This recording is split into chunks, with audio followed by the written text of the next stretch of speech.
por qué usar las cosas ustedes, no es que algo específico que si uno se lo sabe no lo van a poder resultar. Lo bajan de cualquier parte de la teoría de la operación básico. No le estoy hablando de, no sé, resolución de ecuaciones diferenciales de segundo orden. Es un... Digo, pero que le dio mismo, que la versión de la práctica, propiedades, funciones del logo y nada más, eran 5 cosas.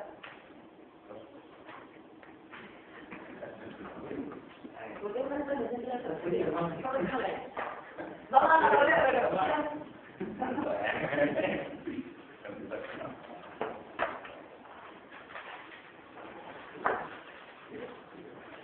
Sinceramente lo que hacen mal,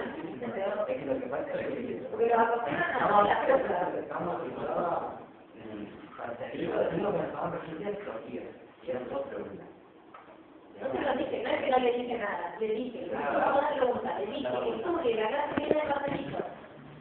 Le dije, viene de papelito. O sea, están mal acostumbrados que los procesos, hagan todo eso. Le dirán, yo no le voy a decir, chicos, estas son posibles preguntas, la clase que viene le toma la misma pregunta, y el operatorio le dice, toma lo mismo. ¿De qué me sirve eso? De nada. Ustedes ese es el objetivo, para eso están acá. Para que cuando se reciban el técnico, reciban el título, por lo menos lo básico que tienen que saber no se pasa.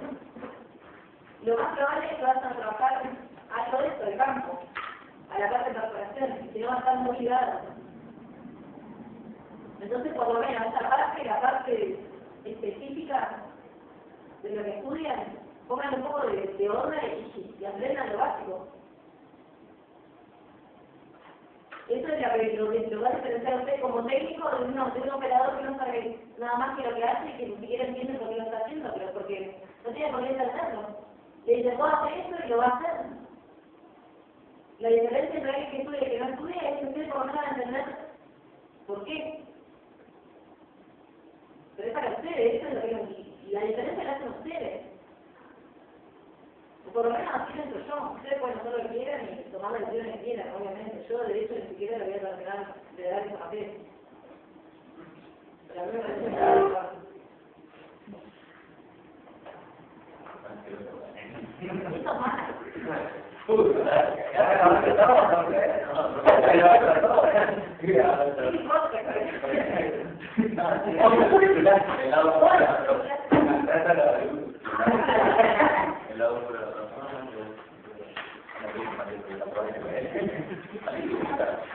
No sé cuánto van a dar.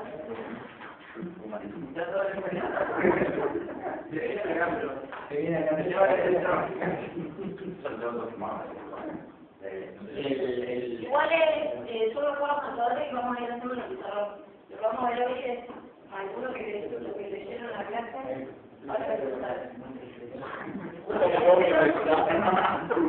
Lo que tengan dudas las vemos y vamos a hacer un repaso de todo para que la próxima clase, cuando todo el materialito, lo digan. Bueno.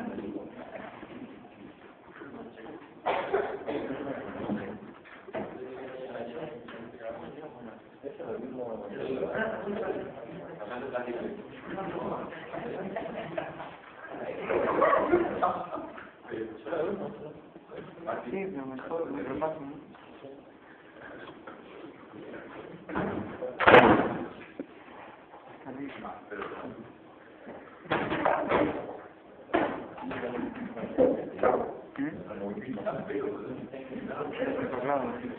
Bueno, conceptos que tienen que ver radiología. ¿Quién está por ver? Primero. A ver, vamos a ver quién viene acá y después vamos a ver esto. Conceptos que hemos hablado de la radiología. Es una ciencia, sí.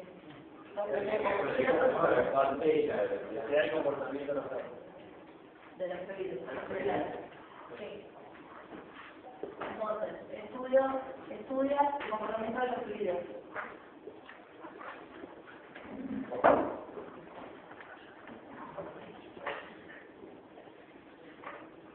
En particular, con esto alguno, la relación esfuerzo de corte, que se simboliza con esta letra, que ya notamos. Y gamma punto, que se simboliza la velocidad de corte.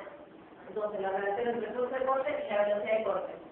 A su vez, cuando nosotros estudiamos la relación entre la velocidad de corte y el esfuerzo de corte, lo vamos a hacer a través de lo que se denominan los modelos, los distintos modelos biológicos. Pero más que la relación está dada por una gráfica, por el tau, va a estar en el de la y gamma punto en el eje de las x. Eso es lo que hicimos. Cuando yo tengo un fluido, lo que voy a hacer es variar la velocidad de corte y esto me va a dar como respuesta distintas variables de esfuerzo de corte. ¿Sí? Las dos son variables, digamos. Yo tengo dos variables. Cuando yo tengo dos variables, tengo que, digamos, variar una y para ver cómo responde la otra, ¿no? Entonces, lo que yo voy a tener es esto, las distintas relaciones. Cuando yo voy haciendo para distintos valores de velocidad de corte, esto me va dejando distintos valores de esfuerzo de corte. ¿Sí? En el caso de los fluidos newtonianos, para un valor cierto, para cierto valor de velocidad de corte, obtengo un valor que es el esfuerzo de corte. Cuando hago para un valor del siguiente valor de esfuerzo de corte, obtengo un valor de esfuerzo de corte, ya que cuando yo trazo la gráfica de estos puntos, la relación siempre es directamente proporcional, que quiere decir que la gráfica es una recta. Entonces, si aumenta una, aumenta otra. claro, siempre que aumenta una, la otra son directamente proporcionales. Si aumenta una, aumenta la otra. Entonces tenemos modelos relógicos. Tienen que saber qué es un modelo relógico.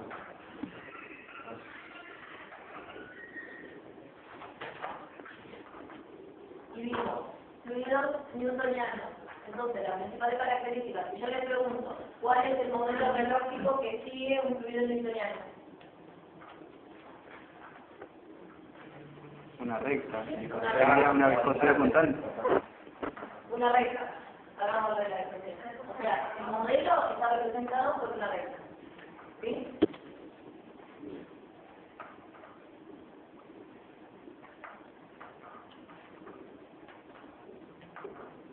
Una recta. ¿Qué quiere decir? Que sea una recta que, si yo escribo la ecuación de esta recta, ¿qué quiere decir? Que tau, que esto vendrá a representar el eje ganilo, va a ser directamente, porque igual que el simbolito, es directamente proporcional a gamma punto.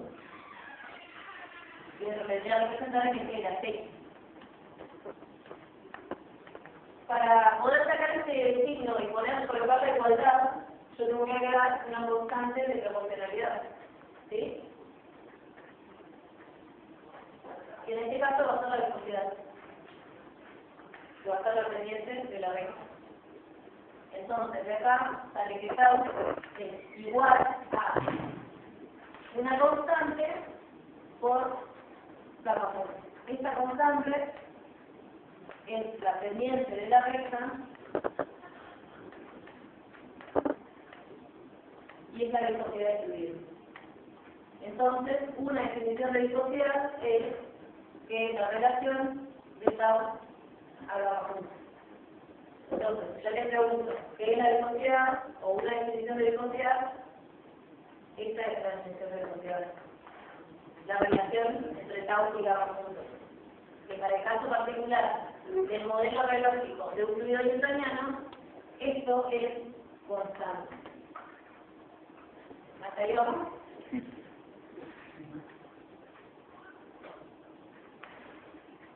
Esto corresponde siempre a fluidos newtonianos, que sea constante. Y como en particular el modelo relógico de una recta, es la pendiente de la recta.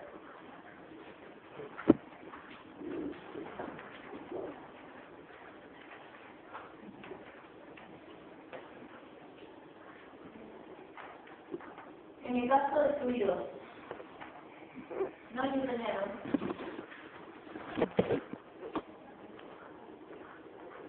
yo hago lo mismo, ¿no? Hago mi eje, ahora digamos juntos. Ahora lo que va a suceder es que cuando yo vaya variando la velocidad de corte, el cambio del esfuerzo de corte ya no va a ser directamente proporcional. O sea, ya no va a seguir este modelo que es una recta, va a seguir otro modelo, que va a depender del fluido que sea. Hay fluidos newtonianos que tienen un modelo exponencial que a medida que aumenta la velocidad de corte, la viscosidad baja. Quiere decir que o sea, es una curva de esa forma, ¿no? Sí. Pero hay otros fluidos que hacen esto, que cuando se regresen exactamente lo que dan. Entonces, estos en particular se llaman dilatantes, que no es el caso de nuestros fluidos de perforación. Los fluidos de perforación tienen todos este comportamiento. ¿Sí? ¿Qué quiere decir? Que aumenta gamma punto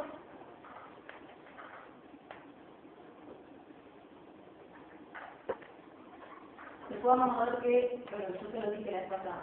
En particular, este modelo en el que, digamos, empieza acá, que para cero velocidad de corte, no cero esfuerzo de corte, y apenas yo aplico o sea, aplico por ejemplo el esfuerzo de corte, ya tengo una variación en la velocidad, y tengo que quedar en la respuesta de los elementos. ¿Sí? Pero nosotros vimos que el lodo tiene un esfuerzo inicial, que es, o sea, cuando el lodo se empieza a criticar, toda la velocidad que vimos se denomina isotropía, queda en estado, cuando está en estático, digamos, sin moverse, queda en estado como critificado. Entonces, para que vuelva a su estado fluido, yo tengo que vencer esto. Es un esfuerzo, un valor de esfuerzo inicial. Entonces tengo que darle una determinada presión en superficie para que me venza ese esfuerzo y el lodo empiece a fluir. O sea que el lodo tiene un comportamiento similar, la curva también es exponencial, solo que tiene un valor de esfuerzo inicial. ¿Sí? ¿Estamos ahí? No entendí. ¿Los fluidos de perforación son solo eso o son los no, los fluidos de perforación, todos los fluidos de perforación son no newtonianos. Y son hechos de los fluidos. O sea, dentro de los no newtonianos yo tengo dos tipos principales. Los dilatantes, que quiere decir que cuando aumenta el gamma punto, o sea, aumenta la velocidad, la viscosidad aumenta también. Eso no lo estudiamos porque no son el caso de nuestros fluidos, pero existen. Los newtonianos tienen ese comportamiento. Y después están nosotros, en los que entran los fluidos de perforación, que a medida que aumenta la velocidad de corte, la viscosidad disminuye. Tienen ese comportamiento. Dentro de los fluidos de perforación tenemos dos grupos principales, los lodos y los cementos, que son los que estudiamos nosotros. Los cementos tienen este modelo biológico, que es una exponencial, pero que tiene, o sea, su origen en el 0, 0. Este punto acá es el 0, 0, ¿no? 0 de tau, 0 de gamma punto. Cuando yo aplico un pequeño esfuerzo de corte, ya estoy en ese modelo. ¿Qué quiere decir con esto? Que siguen, los dos siguen modelos exponenciales, decrecientes, pero uno en un caso, yo apenas lo muevo, el fluido se mueve. En el otro caso, que es el lodo, cuando se critica, para vencer el moverlo, yo tengo que darle, vencer ese valor de esfuerzo inicial. ¿Okay? Entonces, yo le pregunto, ¿cuál es el modelo relógico que tiene un lodo? ¿Sí? Ahí no. Y este es el caso de los cementos. ¿Sí? ¿Y cuál es la diferencia? ¿De esos dos? Lo de la... Que uno tiene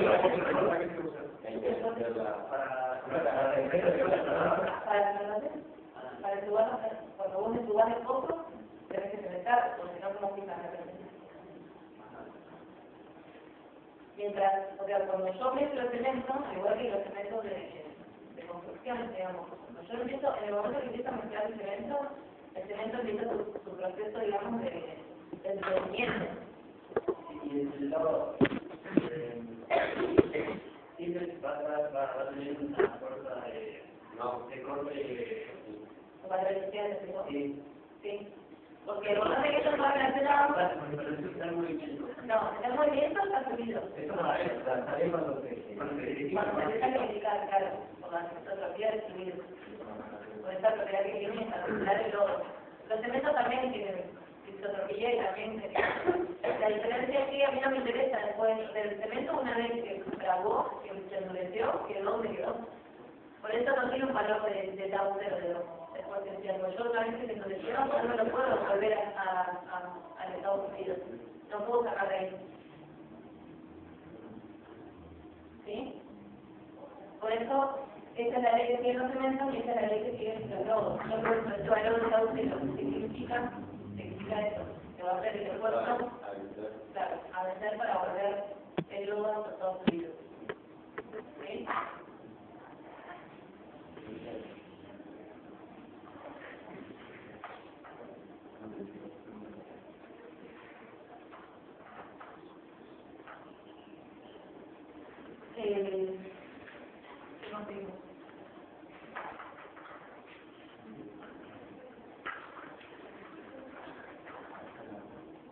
Bueno, eso lo vamos a ver.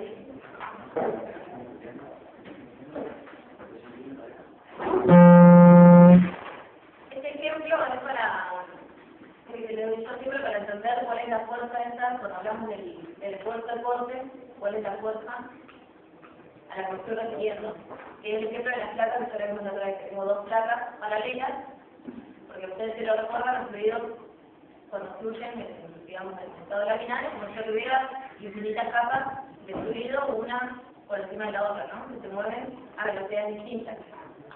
En particular, si yo tomo dos de esas placas, que están a una distancia d, que tienen velocidades distintas, y le aplico una fuerza a una, me aparece esta fuerza que se opone al movimiento de una placa respecto a la otra. Esa es la fuerza de corte. No la fuerza que aplico, sino la fuerza que recorre, ¿no? La contraria, la que se opone a esa fuerza de movimiento que ustedes haciendo. Bueno, y la velocidad de corte, la velocidad a la cual una placa pasa por delante de la otra. Ustedes una velocidad relativa de una placa respecto a la otra. Nada más que eso. Esto es enigmático para que entiendan qué es el esfuerzo de corte. Siempre que yo intento mover un fluido, va a tener como una tendencia a ponerse en esa fuerza, el esfuerzo de corte propio del fluido. Sí, obviamente, como vimos acá, después con los modelos lógicos están muy relacionados con la velocidad, ¿no? Porque pensamos que la velocidad es la relación entre el esfuerzo de corte y la velocidad de corte. Después vimos definiciones. Estas las tienen que saber todas.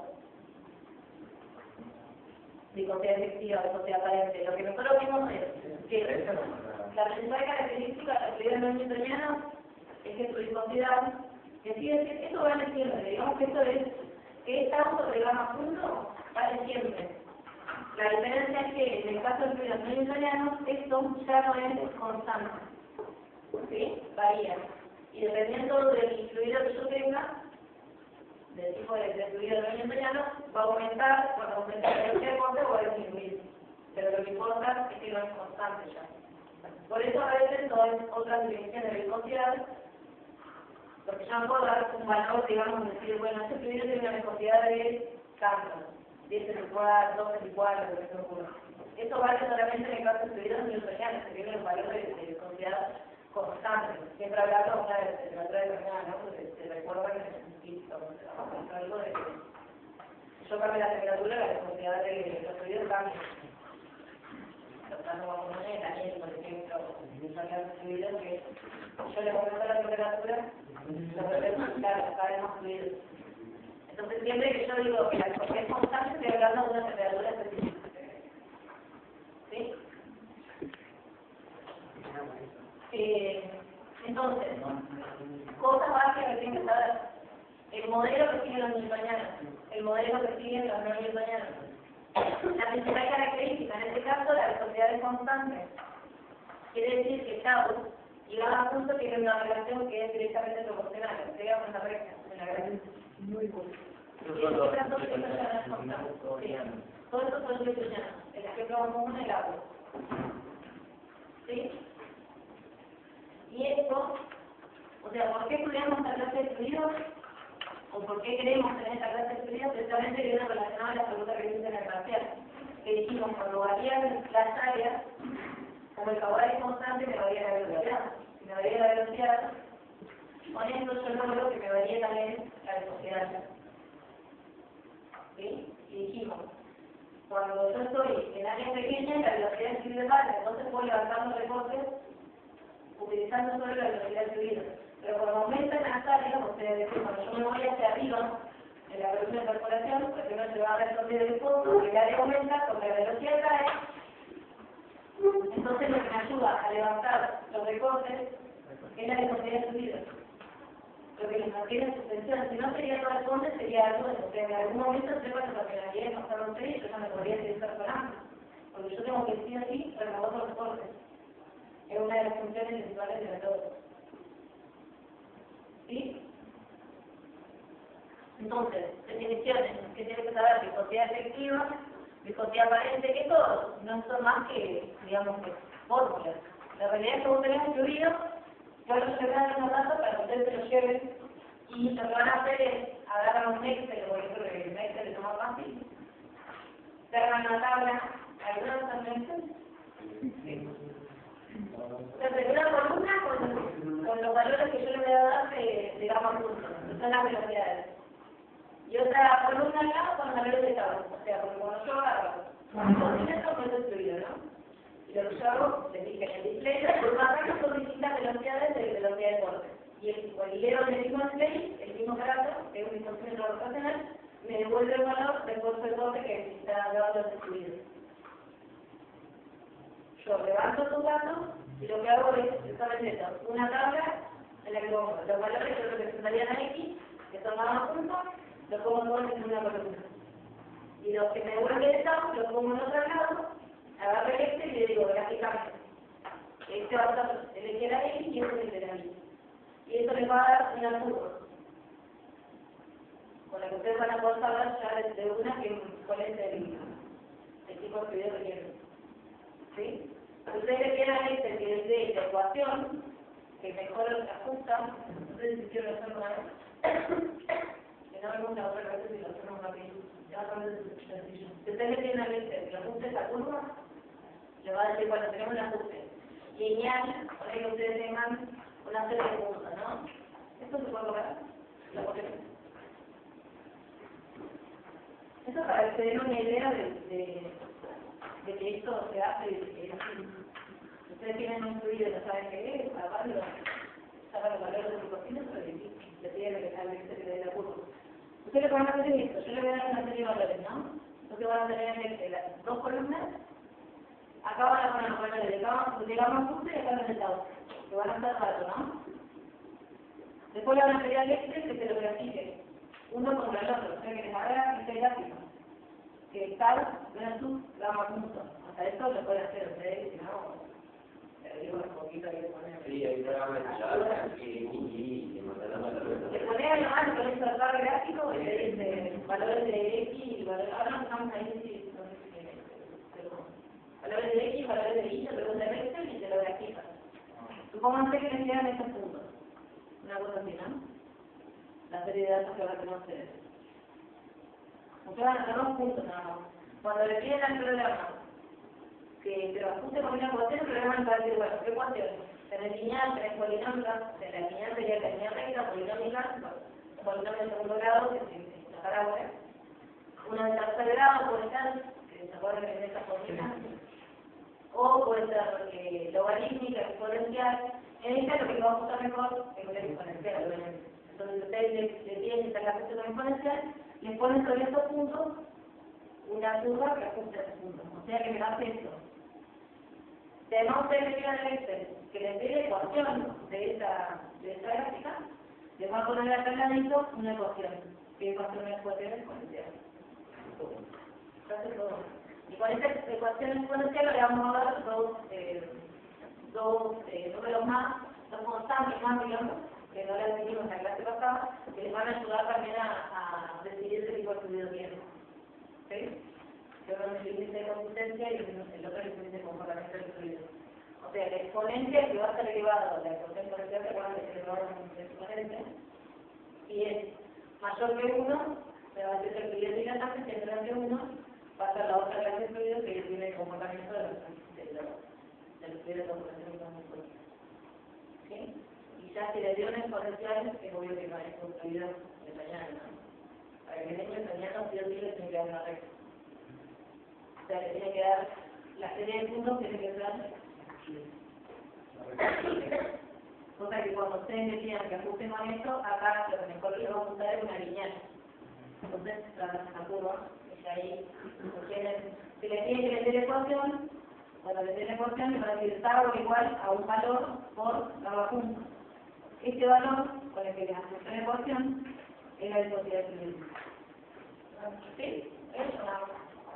Ahora, el problema de la excelente es porque es más fácil, que la tiene todo el mundo.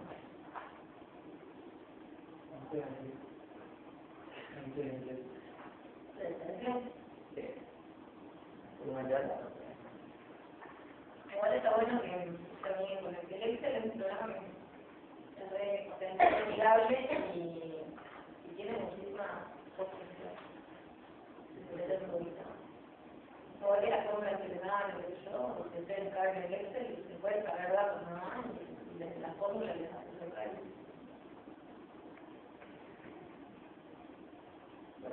Para habilitar el perfil,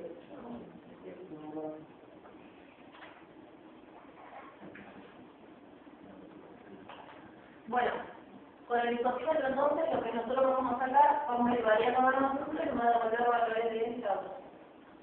Y con estos valores, fíjense que las definiciones ya te lo dice. O sea, la aparente, por ejemplo, va a ser la lectura 300, la lectura 300 o la de 300 sobre 2. La lectura 300 quiere decir lo que me vuelve el disposímetro cuando yo le pongo que me lo que roce, digamos, a 300 RPM. Cuando se empieza lo que teniendo ese dato, ya está con una velocidad aparente. La velocidad aparente es una velocidad para un valor de velocidad de corte específica, que se valora 300. ¿Pero qué valía? Es una referencia. Es una referencia nada más. Depende del dato que tengas. Si tenés los dos y cualquiera de los dos. Es un valor que es una referencia, porque como vos ya sabés que la viscosidad de un fluido no newtoniano no es constante, o sea, sí o sí, para decirte un valor de viscosidad te tiene que decir cuál es, digamos, a qué velocidad de corte. En cambio, tenemos en una tabla, por ejemplo, tenemos un libro, o tenés varios, y tenés los distintos valores de viscosidad aparente, vos ya tenés una referencia, porque bueno, si es la aparente, yo ya sé que todo el personal que es una velocidad de corte queda 300. ¿Sí? Es un valor de referencia como una velocidad de referencia de fluido. Revoluciones por minuto. Es cuánto cuánta revolución, cuántas vueltas dan por minuto. La práctica es la diferencia entre la lectura 600 y la 300. Esto desde el punto de vista del cálculo, pero también yo les hablé y les expliqué cuál es nuestro interés en la velocidad práctica. ¿Se acuerdan de alguna razón? Dijimos que está relacionada con la expresión mecánica entre las partículas sólidas de un fluido. ¿Qué quiere decir? Que la velocidad plástica me está aumentando, o sea, yo la miro en ese momento, la miro en las dos horas, y comparo que la hago y se aumenta, quiere decir que aumentó la velocidad plástica no es porque aumentó la presión. Si aumentó la presión, quiere decir que tengo más sólidos en el sistema. Entonces ahí tengo que tener cuidado. Yo ya sé que tengo más sólidos, después de ayudar al momento, voy a poner otro valor, que es el punto de influencia del fluido, que está relacionado con la interacción entre estos sólidos. Yo me voy a dar cuenta si esos sólidos reaccionan o si son lineales, o sea, quiere decir que tengo mucho contenido en sólido, pero no reaccionan entre sí. ¿Sí? Esa es la importancia de la viscosidad plástica. Digamos que sería la interpretación que yo puedo hacer de ese valor, lo que a mí me interesa. Y esto, ¿no? Que está afectado por la concentración de sólidos, el tamaño y la forma de los sólidos y la velocidad de la fase fluida.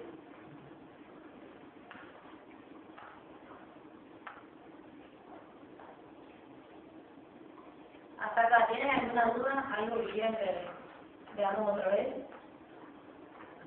Esto es por ahí lo más, yo les digo, por ahí lo más difícil por ahí de entender lo más noble. El resto de la materia es que también son propiedades, después van al idioma para el otro. Este me sirve para demostrar la propiedad, este me sirve para demostrar la densidad, este me sirve para y nada más que eso. Es lo que usan y para qué sirve. Ensayo es lo mismo. Ese ensayo lo hago para saber esto, ese ensayo lo hago para saber lo otro. Lo importante para el ensayo es decir, ¿por qué quiero saber esto? ¿Por qué controlo la velocidad del lodo? ¿Por qué controlo la velocidad del lodo? ¿Por qué hago el ensayo de retorno para saber digamos, cómo está el reboque ese que se está formando el lodo? Pero esto por ahí es lo más importante, que es saber el comportamiento, está muy relacionado con el comportamiento del fluido. Y por ahí lo más nuevo. Por eso, si tiene alguna duda, es ahora. Profe, ¿puede explicar dónde sale el 300 de nuevo? Yo les dije que ahora que al final de la foto hay un isopímetro. El isopímetro tiene, digamos, dos partes principales, una parte que es como un cilindro, depende, bueno, ahora es como un cilindro y después es un, no, es como una latina donde vos pones el fluido, ¿no? Entonces una parte está fija y la otra se mueve. Cuando se quiere mover digamos, la parte móvil del isopímetro, junto con esta adentro está el fluido. ¿Sí? Entonces lo que hace el fluido con la otra parte que está fija es como que va, claro, como friccionando.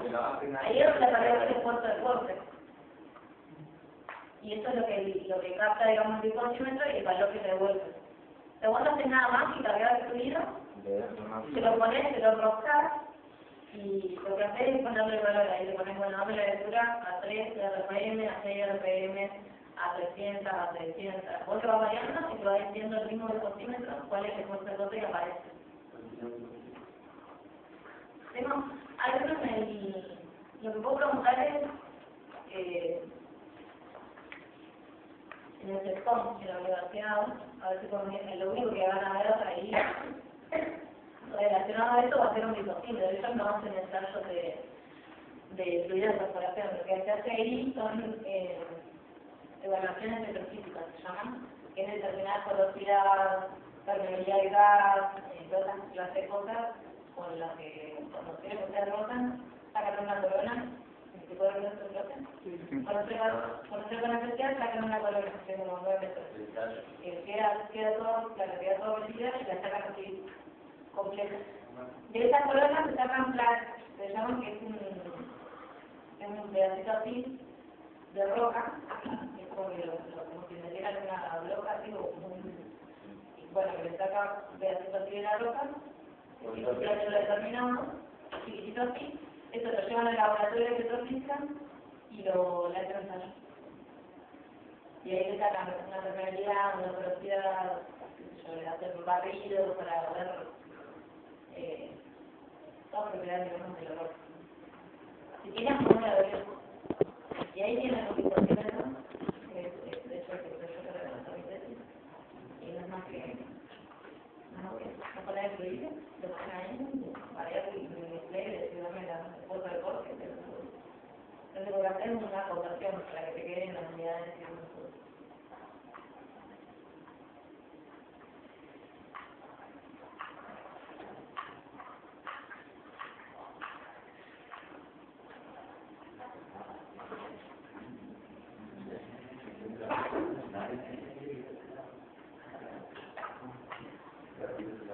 bueno, el punto de referencia, como yo les decía antes, la importancia es que está relacionada con las fuerzas, digamos, entre las partículas. Fuerza de reacción entre las partículas. Después vimos, ¿se acuerdan? La textología del fluido y la fluidificación. Eso, para que ocurra, digamos, tiene que haber interacción entre las partículas. O sea que si yo veo un valor elevado de velocidad plástica, ya sé que tengo un sólido en el sistema. Y si además de esto me está aumentando los puntos de tendencia, sé que esos sólidos están reaccionando. Y eso me puede repercutir en, por ejemplo, que haya un aumento de la fluidificación, ¿sí? En la textología del fluido. Y eso también va a estar relacionado a un aumento de viscosidad y otra serie de cosas. Eso es lo que yo tengo que estar monitoreando todo el tiempo. Eso es lo que monitorea en realidad el ingeniero de lodo. Todo eso se hace ahí. Las fluctuaciones cuando se separan. Por ejemplo, yo tengo partículas cargadas que me mantienen algo unido porque interactúan entre sí. Si yo le agrego alguna otra cosa que lo que hace es flocular, que quiere decir, ¿se acuerdan que vimos que tengo una partícula cargada? Y es como que yo la hago inerte, o sea que, digamos que equilibro esas cargas con alguna otra cosa, entre ellas dejan de reaccionar, porque si no tuviera carga, porque no tienen carga, flocula, quiere decir que se separan y lo que me ocurre es que ya no mantiene un día, digamos. Eso tiene mucho efecto en la viscosidad, pero ahí me bajaría la viscosidad.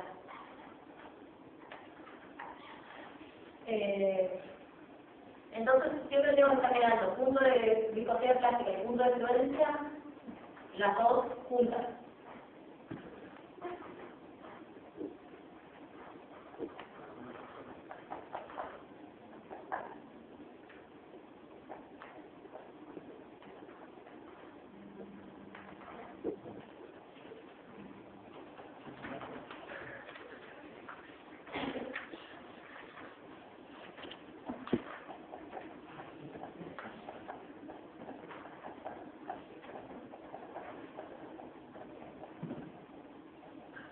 ¿Estamos?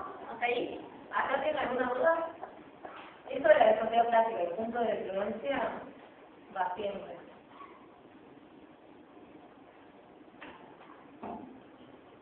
Isotropía de esfuerzo de gel. Estas dos definiciones también. La isotropía no es más que la descripción, o sea, es la propiedad que le da al fluido esta característica de gelificarse, digamos, cuando yo lo dejo estático y que vuelva a fluir en condiciones dinámicas. Quiere decir cuando yo le doy un esfuerzo inicial, que vence ese esfuerzo inicial que tiene el fluido y empiece a fluir, vuelva a soltar fluido. Eso es muy característico de los fluidos newtonianos, exclusivamente. Si yo pregunto ¿por qué yo quiero que el fluido tenga esa propiedad, que tenga isotropía? ¿Por qué me dicen eso? Para que se mantenga suspendido el reposo en caso de superficie. ¿Sí? ¿Entiendes?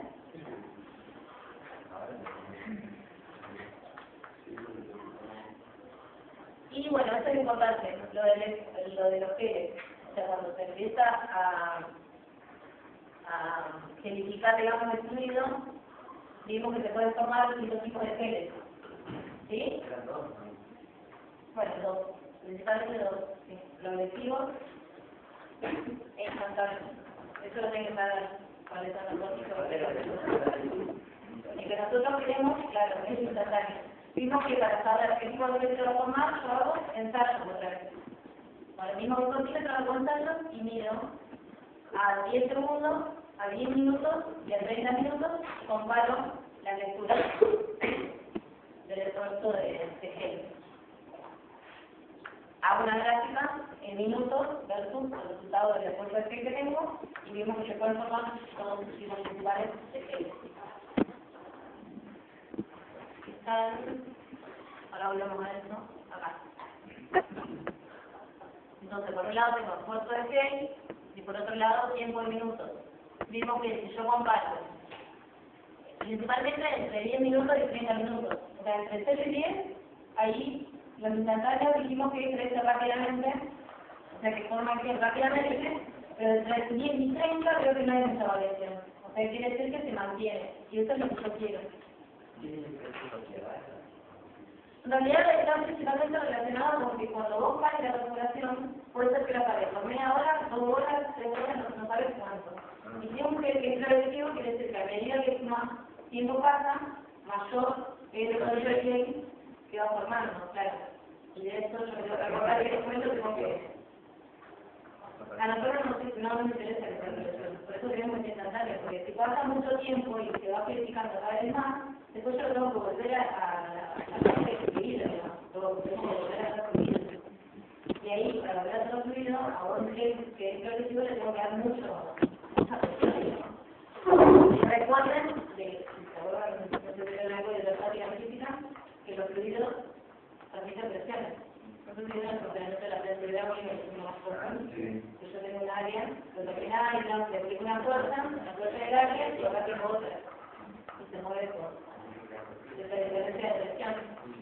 Ahí el fluido lo que hace es transmitir la presión.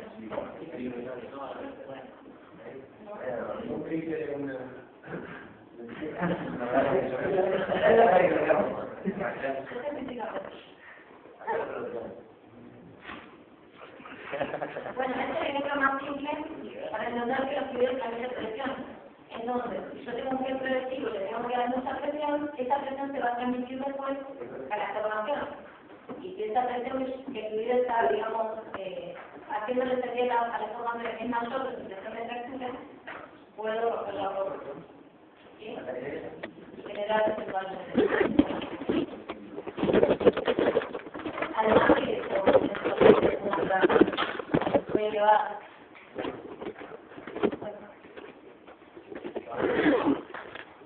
Creo que igual antes no es nada más así muy importante. Esto por ahí. Las contras, digamos, que me pueden ocasionar las complicaciones de que se forme genes como los progresivos. O sea, que tengo fuerzas excesivas. ¿Se acuerdan que les dije? Al meter las herramientas, cuando si esto está ahí muy calificado, ¿no? Yo intento meter una herramienta como si tuviera prácticamente un sólido. O sea, que cuando yo empujo, todo esto se comprime y estoy haciendo una cuestión de la formación. Lo mismo cuando intento sacar la herramienta. Si eso significa que yo intento sacar la herramienta, lo que se produce es como si fuera un efecto sopapa. O sea, es como que hay una desviación ahí que me puede ocasionar que si disminuye la presión en el pozo, esa diferencia de presión que tenía antes, que me mantenía controlado, digamos, para que no se me metiera construido el pozo, ahora ya no está controlado y puede ser que yo tenga una urgencia, o sea, que me ingrese fluido no deseado de la formación al pozo. Esas son las dos, digamos, principales. Esto sería lo que es pistoneo, meter el sentido de la presión durante la introducción de tubería, incapacidad para bajar la herramienta de aquí, pero eso es lo mismo.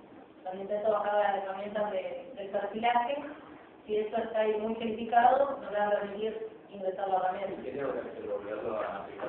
Lo va a tener que circular, ¿sí?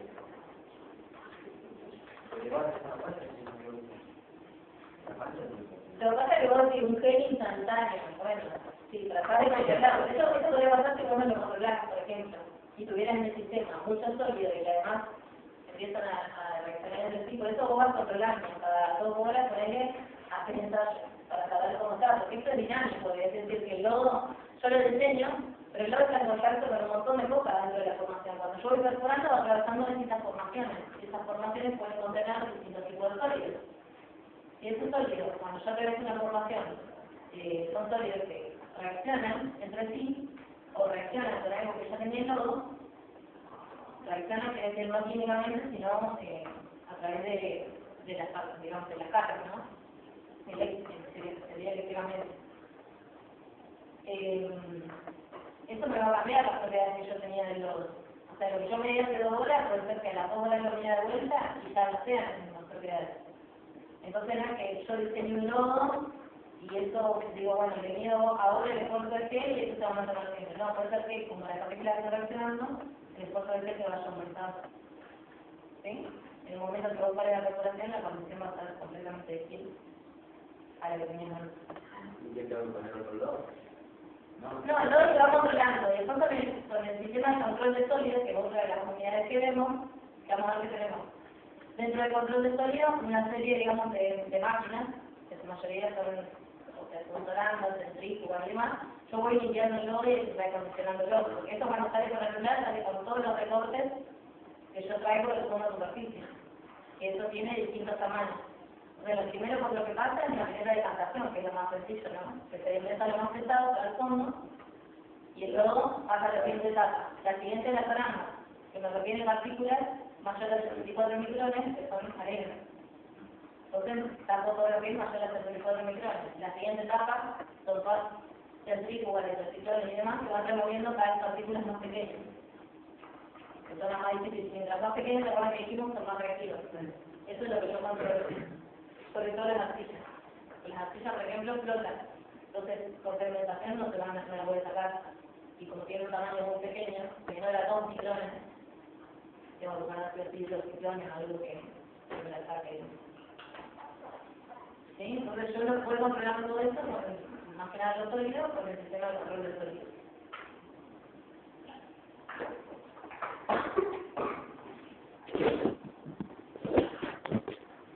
Estas son las gráficas que vimos acá. Este es el video newtoniano, que sigue una ley directamente proporcional, y las leyes exponenciales. Estos serían los eventos. y eso tenía los lodos. Y este es uno en particular que se llama el plástico de Bingham.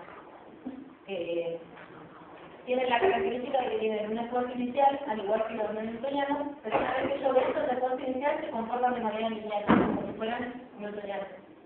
Son una clase de fluidos particular que se llama plástico de Bingham. ¿Sí? ¿Ese lo tenemos que tener en cuenta también? Está bueno que lo sepamos, pero en realidad ninguno de los que nosotros tenemos se comporta así. Los nuestros siempre tienen una ley potencial.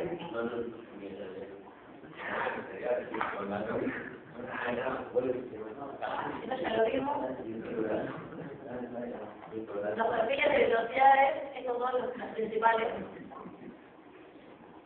Cuando tengo flujo laminar, acá tengo, si yo hago un perfil de la velocidad, se acuerdan que dijimos la máxima velocidad, o sea, en el centro, y a medida que yo me voy hacia el costado, la velocidad se hace cero. En contacto con la superficie, el fluido, cuando tengo contacto con la superficie, tiene velocidad cero, es el fluido. Esto porque es importante para no desmoronar el pozo, por eso intento perforar intenso el flujo laminar. Esa es la razón. En caso ideal, ¿cuál sería el caudal sobre el que se incorporaría?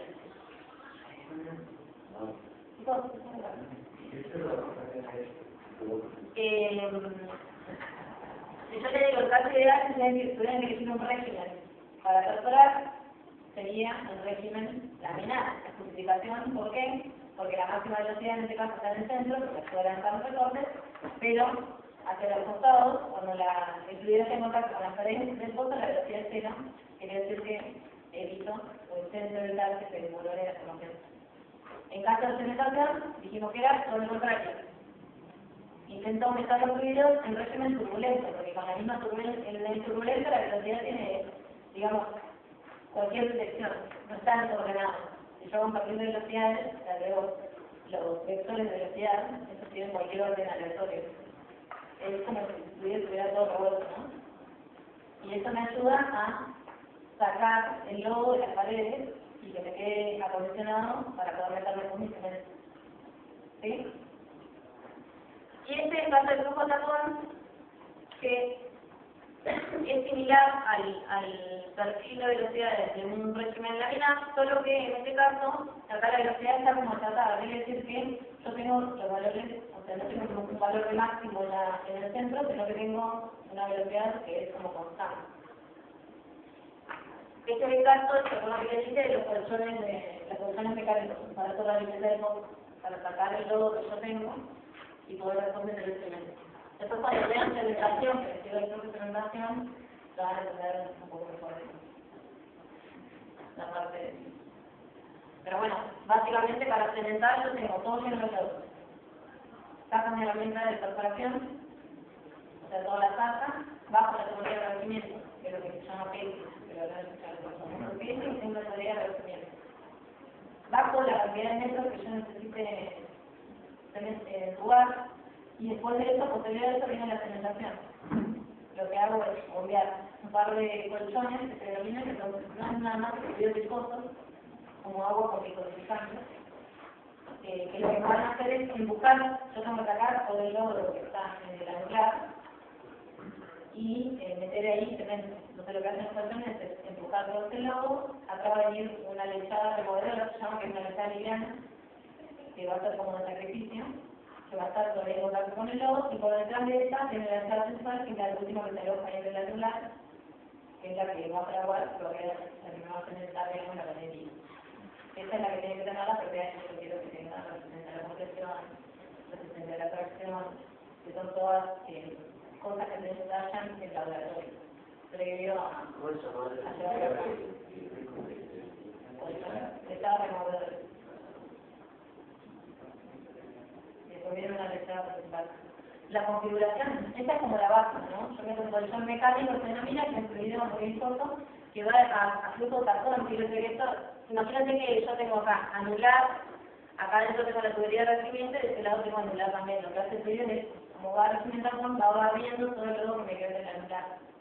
Después atrás de ese meto un colchón químico, que es agua más aditivos químicos, que lo que hacen es reaccionar, eso tiene una reacción química entre digamos, el lodo que yo tengo todavía, recuerdo que lo tengo que preparar con lodo, el lodo que quedó adherido a las paredes de pozo, yo lo tengo que limpiar para después meter el cemento.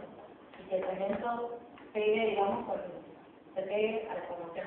¿Recuerdan que cuando yo perforo, por el proceso de invasión, que también se lo tendré, que es la entrada del lodo, de una extracción, digamos, de lodo hacia la formación, la parte líquida, dijimos que se filtra, la parte líquida del lodo, y la parte sólida formando un reboque que me va, digamos, me permite que no se desmoronen las paredes del pozo. Bueno, eso yo lo tengo que sacar. Primero que eso más, después que el cemento con la formación se quede bien, digamos, unido. Entonces, para sacar ese reboque, necesito meter un colchón químico. Empiece a reaccionar, que disuelva el reboque que formó el lodo. ¿Sí? Y todo eso limpio. Con eso limpio, la función de la colchón es limpiar y acondicionar el pozo y el casing que yo metí que también está lleno de lodo. Y atrás de eso meto una lechada más liviana, por si tengo algo todavía de lodo, una lechada más liviana, y atrás la principal esa tiene que tener las propiedades que yo quiero que tenga, que no se tiene que contaminar, ni con el lodo que yo tengo ahí, ni con otros colchones, ¿sí?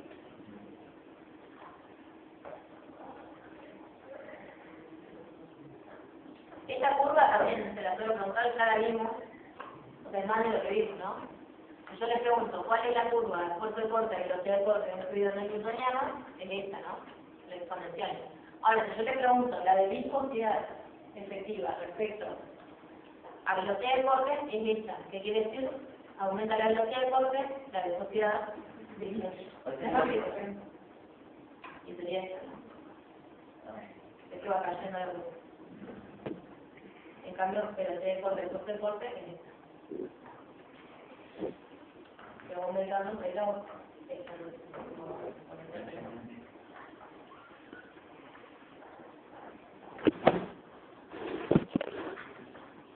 Esto acá no hablamos de lo que ya lo que 500 veces, la variación de la velocidad, lo que muchos pusieron.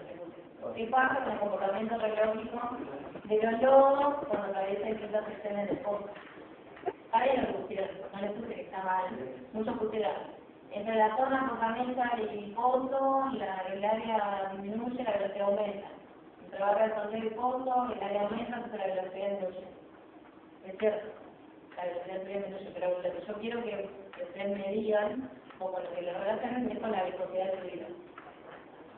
Esa es la más importante y por eso uso fluidos newtonianos. Porque si yo meto fluido newtoniano, pasa lo mismo.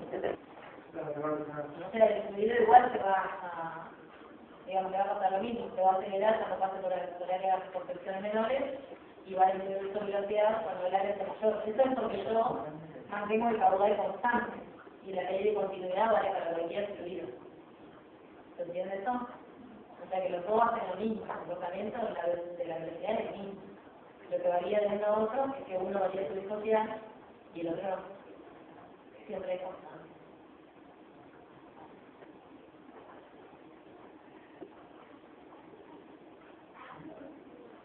Esto acá tienen que ver los modelos. Dilatante, n mayor que 1, ahora vamos a ver qué es n. Fluido newtoniano, el n es igual a 1. ¿Ven ahí? Este comportamiento es lo típico, ven que es un n menor que 1, solo que tiene un valor de esfuerzo inicial. El n es el índice de comportamiento del fluido, o sea, cuando yo hago lo que les dije, ¿no? Obtengo distintos valores a distintas velocidades. Hago la gráfica y le digo, bueno, devolverme, o sea, ajustámela con una curva y darle la ecuación de esa curva. Cuando le dé el valor de la ecuación exponencial, el exponente, el n, te va a indicar que es un fluido dilatante o es la otra clase de fluidos no newtonianos, que es el caso como que se comportan los fluidos de perforación. ¿Sí? O sea, si le da un exponente mayor que 1, una pregunta que sean, cualquier valor, entonces es un dilatante. Yo ya sabiendo que es un dilatante o de los otros, ya sé que va a pasar con la viscosidad cuando aumente la velocidad o cuando disminuye la velocidad. Eso es lo que ustedes tienen que relacionar. ¿Sí? ¿Para qué quiero saber? Quiero saber si va a pasar con la viscosidad. Por eso me interesa saber qué significa eso. Entonces, esto es importante, el índice de comportamiento del flujo, n menor que 1, fluidos no newtonianos, que disminuyen su viscosidad con el esfuerzo de corte, n igual a 1, fluidos en newtonianos, n mayor que 1, fluidos dilatantes, que aumenta su viscosidad con el esfuerzo de corte. Acá lo hace con respecto al esfuerzo de corte, que es lo mismo que el esfuerzo de corte. ¿Sí? Y esos son los comportamientos típicos, las curvas de comportamiento típico, que ya me equivoqué más. Solo que ahora, colocándole el índice de comportamiento. Es mayor que 1, dilatante, es menor que 1, es otro. ¿Qué quiere decir? Y ahí ustedes tienen que explicar qué pasa con la viscosidad a medida que aumenta el esfuerzo de corte. Ese es el tema. ¿Sí?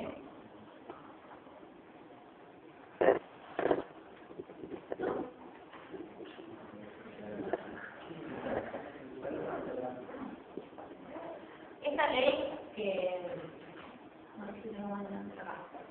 matemáticamente, fíjense, esto está elevado a la n, no se debe decir. Matemáticamente esta sería la expresión, ¿no? Tau, que es el esfuerzo de corte, igual a tau 0, que es el valor inicial, más K, que es el índice de comportamiento, o sea, el índice de consistencia del fluido, por gamma a la n. Esto es acá una parte que está elevado a la n.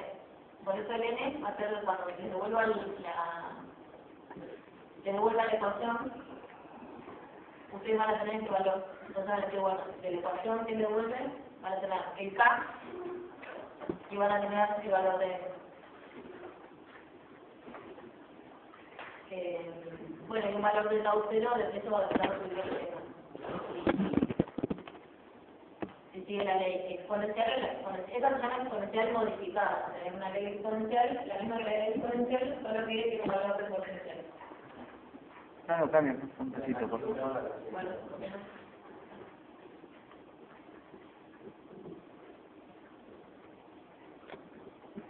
ahora yo le puse ahí que parece un ensayo. Para la gráfica, para que vean. Por ejemplo, en mi caso yo uso soluciones poligónicas, que son fluidos no newtonianos también. Y para poder relacionarlo con un modelo analítico, para poder saber qué comportamiento iban a tener, poder predecir, digamos, necesitaba ciertos valores de I de K. Y los sacamos haciendo ensayos.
¿Listo?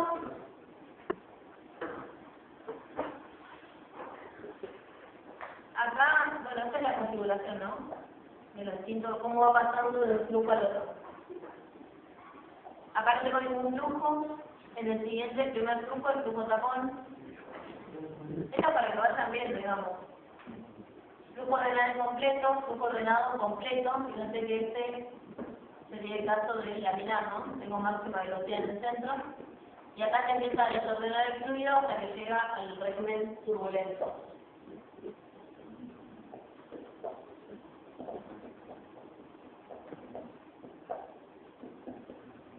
¿Listo? Y ahora lo voy a buscar en mi...